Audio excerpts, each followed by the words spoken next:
Outside, inside, we don't stop. Global, worldwide, we don't stop. From the bottom to the top, we don't stop. From outside, inside, stop. From the burbs to the block, we don't stop.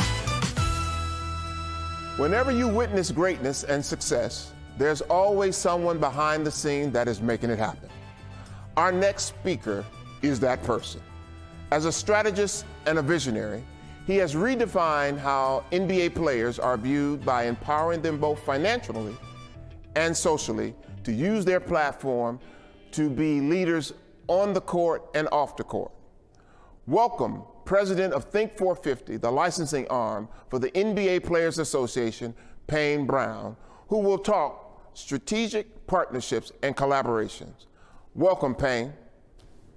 Thank you, Louis. It's a pleasure to be with you. You've had an impressive background with a law degree, years as a corporate executive in the media industry, your time with an investment banking firm, and now as president of Think 450, the NBA Players Association Innovation Arm. How would you describe your blueprint to be the leader that you are today?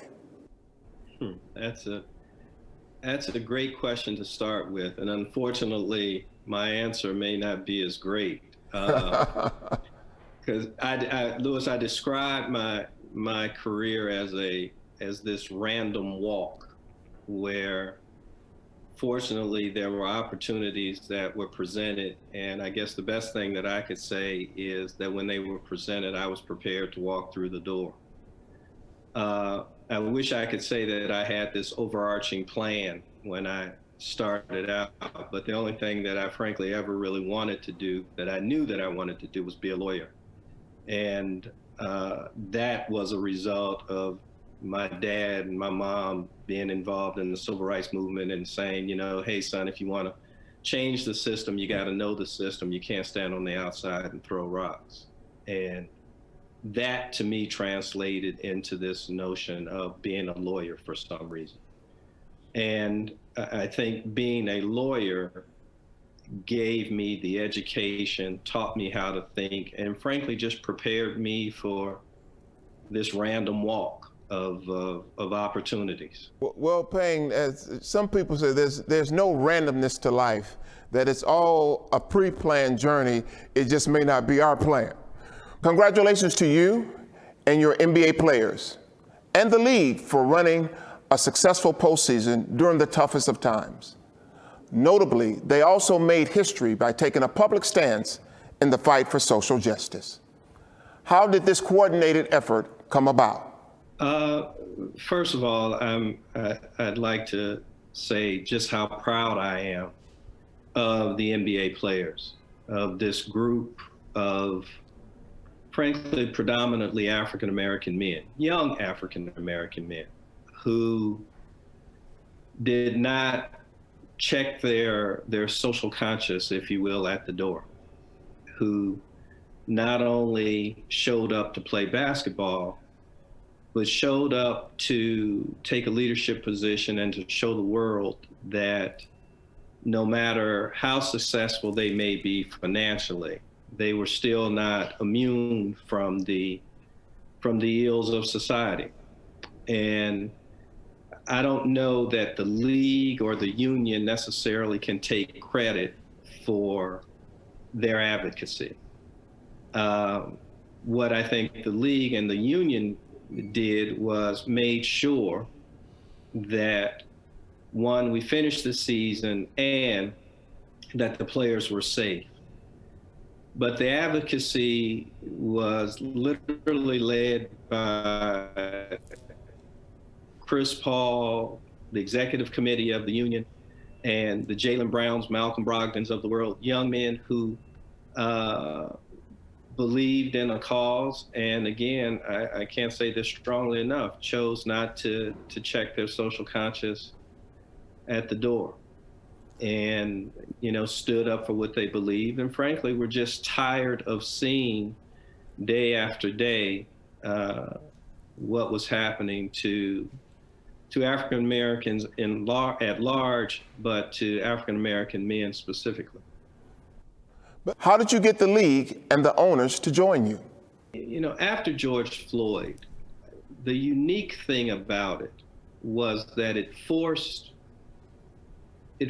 America to see the brutality of the conditions that, frankly, many African Americans had almost begun to take for granted. 8 minutes and 46 seconds is a long time not to turn away. And so I think that moment really caused people, corporations. I can't tell you how many calls I received from, senior people at major corporations saying, Payne, we don't know what to do. We know we need to do something, though. And keep in mind, the league is made up of 30 owners who are business people, who also came to the same conclusion. We know we need to do something. So I don't think it was necessarily something where you had to bring the league along, kicking and screaming. Quite frankly, Adam Silver, is a good person, is a good man, wants to do the right thing. And I think his leadership, along with Michelle Roberts from the union, I don't know that it was this, let's bring them along kicking and screaming. I think they knew that they needed to do something. Obviously, there was significant financial incentives to finish the season. And I think that's where the players came in essence said, okay, if we're going to finish this season, if there's going to be a bubble, then we have to use this platform in a positive way that speaks to the concerns that we have about social justice. And I think that push from the players to say, we recognize that there's significant financial motivation for us to finish the season, but we're not going to do that and abandon our ability to have an influence on what's going on in our daily lives. They couldn't hide from it just by going to Orlando and being in the bubble. When you look at, once the NBA players took their stance, it was followed like a domino effect by the NFL, by NASCAR, and many others in the sports world. Do you think athletes using their platforms will now become the norm going forward? The advent of social media, their ability to tweet something and literally reach millions and millions of people instantly, the power that they have to influence culture is something that I think this generation of athlete is not only comfortable with, but understands the responsibility that goes along with it. So when you have young people, young players, early 20s who, like I say, like a Jaylen Brown or Malcolm Brogdon, who are not only socially aware, socially conscious, but extremely bright, they understand the power that they have to motivate and influence culture and assume that responsibility. Having said that, do I think every athlete gets it? Every athlete assumes it? I don't. I think we will always have, again, just because of the unique role that athletes play in this culture, those athletes that will push the limits, those athletes that won't, to use the phrase, shut up and dribble, that will refuse to do that and will use their platforms in a positive way. I don't think this is anything new. Muhammad Ali did it, Bill Russell did it, Jim Brown did it. I mean, you can go back 40, 50 years and see the influence that athletes have had on culture. This is just the next generation, and social media has given that generation, in essence, jet fuel. Most recently, you have partnered with Dove Men Plus Care to continue the fight and awareness against social justice. Tell us about that. Louis, I'm glad you asked me about that, because it's something, quite frankly, that I'm particularly proud of. Because I really do think the partnership that we've struck with Dove Men's Plus Care is when we first started talking about it, I used the term revolutionary. And it was revolutionary in this regard, because what we asked Dove to do was, in this partnership, what we didn't want is to take our players' platforms basically to sell soap. And that I want to be clear, I'm not saying that to diminish Dove Men's Plus Care, but our players were not going to use their platforms to do that. What we asked Dove to do is partner with us. If you want to make a difference, partner with us and help amplify the players' platform. Dove came back to us and said, Payne, what we want to do is we want to demonstrate, we want to take the term Dove Men's Care and say Dove cares about African American men.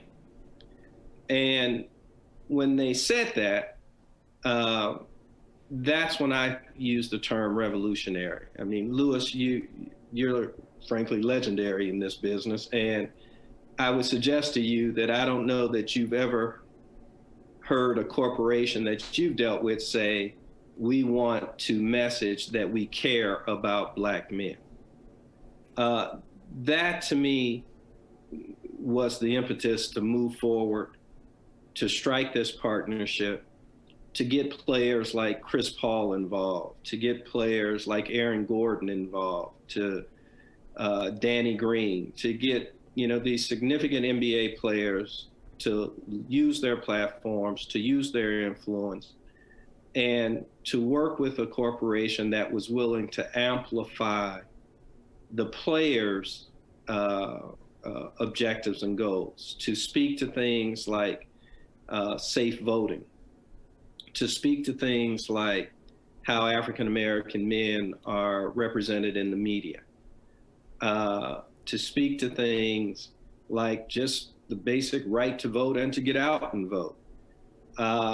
So all of that sort of messaging in partnership with a corporation like Unilever, specifically the product Dove Men's Plus Care, frankly made me not only motivated to do the partnership, but ultimately very, very proud of the relationship that we've had.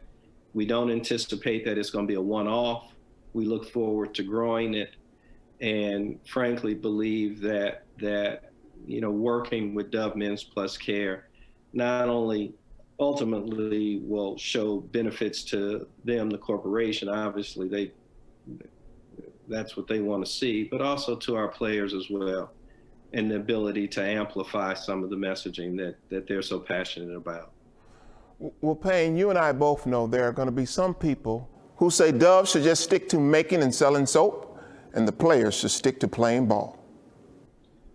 The short answer is that's ridiculous. I don't know if any other group of people are asked to sort of disavow themselves of their whole self as much as Black folks are. When basketball players show up to play basketball, they just don't show up as 1/10 of themselves or 20% of themselves. They show up as fathers, they show up as husbands, they show up as brothers, as uncles. They show up as people who are integral parts of this society. And I think it's ridiculous to suggest that somehow they should only focus on one thing or not have thoughts or concerns about other parts of their lives. Likewise, corporations like Dove are part of this society. They are part of the culture. And I think they too have a responsibility. If they are going to take money from Black folks, then I think they have a responsibility to just speak to the issues that Black folks are dealing with. If you're going to take my money, then care about me. If you're going to ask for my support, then care about me. Can you share some of the activities and plans on how you and the Dove partnership will operate going forward. Sure. So the one thing that we did, I believe it aired prior to Game 5 of the finals, and there may still be a schedule with the commercial, but we've done a spot that I think is a really great spot that has some of our players involved that speaks to the issues, that talk about what Black men care about. I think it's beautifully shot and edited. And that's one thing that we did, that this notion of Black men care about. And the whole messaging is, again, to portray African American men in their full selves. That's one thing.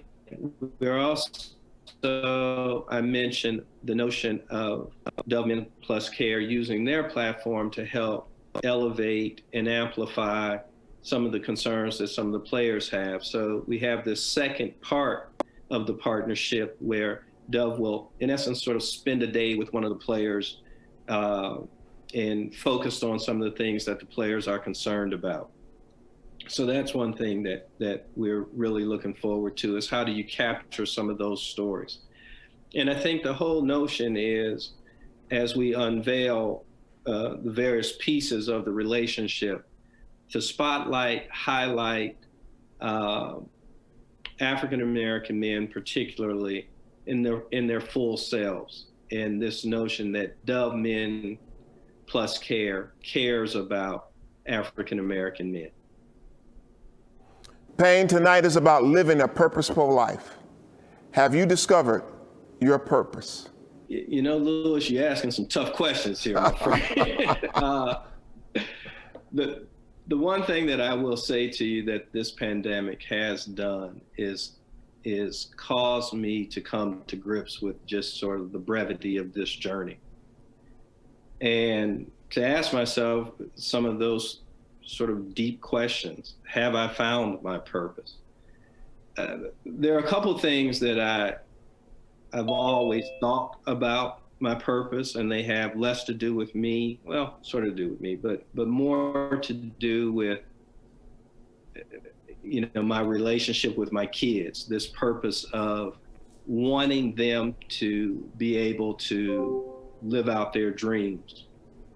You know, I tell my children all the time, or, you know, their dreams are my prayers. And part of this purpose for me is to make sure that they have options.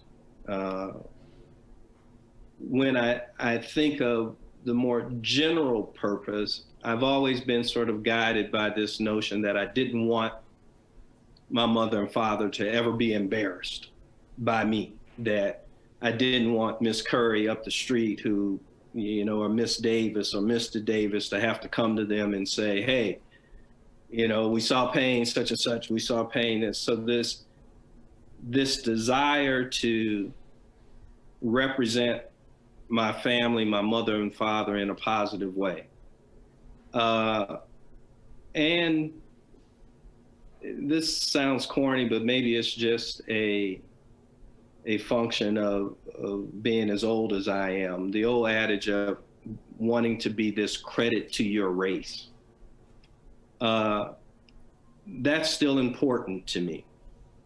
Now, again, I don't know if that goes specifically to my overall purpose. I think I'm still, quite frankly, still searching for how do I make a bigger impact. I'm constantly saying to myself and to my God, I need to do more, and asking him for the strength to do that. So I right now, if you were to press me and say, Payne, what's that purpose? The only answer I could give you is I'm just trying to be better. We've asked several people about their blueprint for success. Can you give us 3 things that are fundamental to you for a successful blueprint? On the fly, here we go. Integrity is everything. Don't sacrifice it. Don't ever put it up for sale. If you do, you will regret it. Never feel as though you have to check your blackness at the door. Believe it or not, people know you're black the moment they see you. No matter how you try to disguise it or hide it, they know. So you might as well, roll around in it, be comfortable with it, and put it on full display. And lastly, I think probably is the most important thing is the notion of believing something greater than yourself. For me, that is my faith.